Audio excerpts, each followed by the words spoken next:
Hello friends, आज की video में हम लोग जानेंगे कि 2024 में इलेक्ट्रिकल टेक्नोलॉजी के जो एग्ज़ाम हो रहे हैं अदर ब्रांचेस में, उनमें किस तरीके के क्वेश्चंस पूछे जा रहे हैं जो कि आपके लिए बहुत ही बेनिफिट हो सकता है। उसको आप अगर देखते हैं तो उनको पढ़ के जाना बहुत ही इम्पोर्टेंट होता है।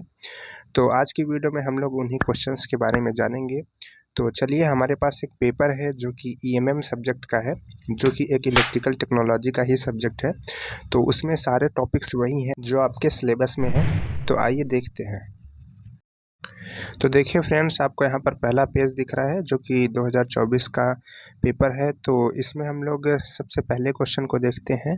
तो यहाँ पर सबसे पहला क्वेश्चन पूछा गया है कि draw the construction detail and explain in detail of working principle of DC generator, यानी कि डीसी जनरेटर के कंस्ट्रक्शन और वर्किंग के बारे में पूछा गया है, जिसका आपको आंसर इस वीडियो में मिल जाएगा।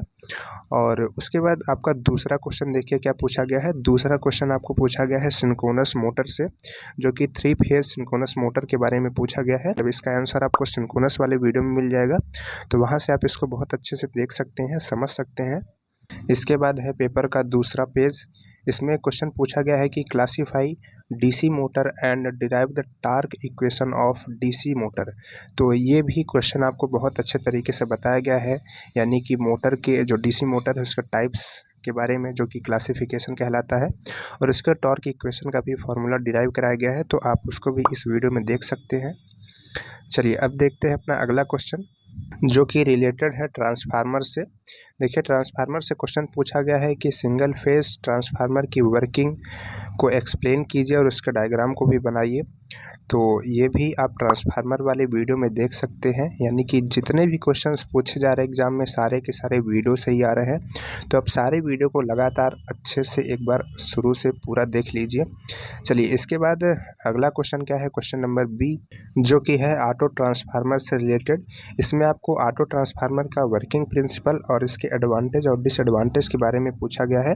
तो आप इसकी वर्किंग प्रिंसिपल को वही लिखेंगे जो आपके ट्रांसफार्मर की होती है, और इसके कंस्ट्रक्शन को अच्छे से बनाएंगे। ये भी आपको ट्रांसफार्मर वाली वीडियो में बहुत अच्छे तरीके से बताया गया है, किस तरीके से लिखना है, क्या आंसर लिखना है, कौन सा डायग्राम बनाया गया है। तो उसको ज़रूर से ज़रूर देखिए। चलिए, अब बढ़ते हैं अपने अगले क्वेश्चन पर। इसके बाद हमारा अगला क्वेश्चन भी ट्रांसफार्मर से रिलेटेड है, जो कि नो लोड ऑपरेशन को आपको लिखना है, जो कि आपके सिलेबस में बहुत ज़्यादा नहीं है, लेकिन इनके सिलेबस में था तो इनके एग्ज़ाम में आया हुआ है। तो आप बहुत ज़्यादा यहाँ पर टेंशन नहीं लेंगे कि ये कैसा क्वेश्चन आ गया है। चलिए, अब बढ़ते हैं अगले पेज पर। इसमें क्वेश्चन पूछा गया है 3 फेज इंडक्शन मोटर से, और उससे क्वेश्चन पूछा गया है टॉर्क स्पीड कैरेक्टरिस्टिक से। देखिए, ये क्वेश्चन बहुत ही इंपॉर्टेंट है, कई बार पूछा जाता है। इसको आप इंडक्शन वाली वीडियो देखेंगे तो वहाँ पर आप इसको अच्छे तरीके से समझ पाएंगे। इसके बाद नेक्स्ट जो आपका क्वेश्चन है वह भी इंडक्शन मोटर से ही पूछा गया है, और इंडक्शन मोटर से सिंगल फेज के बारे में पूछा गया है, जो कि इसका बहुत ही इंपॉर्टेंट टॉपिक है, जिसको हमने अपने वीडियो में बहुत अच्छे तरीके से डिस्कस किया हुआ है कि जो सिंगल फेज इंडक्शन मोटर होती है वो क्यों हमारी सेल्फ स्टार्टेड नहीं होती है, और इसको सेल्फ स्टार्टेड बनाने के लिए क्या क्या तरीके हम लोग यूज करते हैं। उसमें हमने आपको बताया है कि कैपेसिटर यूज करते हैं, और बहुत सारी तरीक़ों की मोटर्स का इस्तेमाल करके उसको सेल्फ स्टार्टेड बनाया जाता है। तो वहाँ पर आप इसको अच्छे से देख सकते हैं और इसका आंसर जान सकते हैं। चलिए, बढ़ते हैं अपने अगले क्वेश्चन की तरफ, जो कि है वेस्टर्न टाइप फ्रीक्वेंसी मीटर, और यह मैकेनिकल के सिलेबस में नहीं है, तो इसको हम लोग छोड़ते हैं। आगे बढ़ते हैं, और अगला क्वेश्चन हमारा है कि explain construction and working of a single phase induction type energy meter. Induction type energy meter के बारे में पूछ रहा है, तो इसकी वीडियो हमने बनाई थी, उसमें इसका आंसर बहुत अच्छे तरीके से लिखने को दिया था। वहाँ पर हमने बोला था कि आप इसको स्क्रीनशॉट कर लीजिए और एग्ज़ाम में इसी तरीके का आंसर लिख के आइएगा। तो आप इसका आंसर जानने के लिए इस वीडियो को देख सकते हैं। चलिए, बढ़ते हैं अपने नेक्स्ट पेज पर, जो कि है लास्ट पेज, और देखते हैं कि इसमें क्या क्या क्वेश्चन पूछे गए हैं।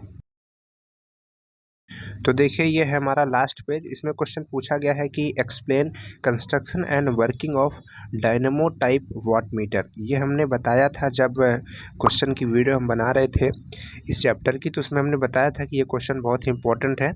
तो इसको भी आप इस वीडियो में देख सकते हैं, इसको ध्यान से देखिएगा स्क्रीनशॉट करके। इसके आंसर को, इसके डायग्राम को बहुत अच्छे से लिखिएगा, बनाइएगा।